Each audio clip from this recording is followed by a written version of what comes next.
Welcome to Rustbuster's installation guide for Ford's 1997 to 2003 F-150. Before we begin, if you're uncomfortable with any of the processes listed in this guide, we strongly suggest you seek the work of a professional.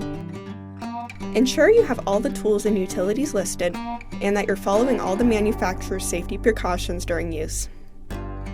Step 1. Disconnect your vehicle's battery and inspect for potential fire hazards such as leaking fuel lines and engine components. Prepare or remove these before starting. Finally, clear the work area of any safety hazards.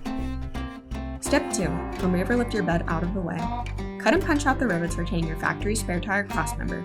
You may need to cut the crossmember in half to make it easier to remove. After removing your crossmember, grind the frame for your rust and debris, revealing bare metal. Then, spray the work area with a weld-through primer to help prevent against rust development. Step 3. Slide the two crossmembers halves in between your frame rail. Tap them into place using a hammer. The 3 holes on your crossmember should be facing towards the front of your vehicle. Then, take the included hardware and screw them into place where your rivets were originally located. You can use a punch to help with the alignment.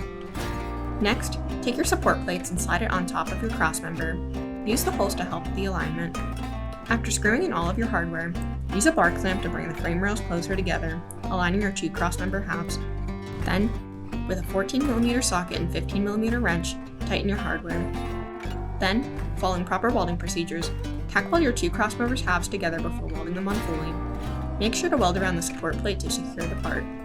Finally, paint the part with primer or other rust inhibitor to help prevent or reduce the risk of rust formation. We recommend a Rustbuster Rust Converter and Primer Spray Paint. Reinstall your bed. Then you're done.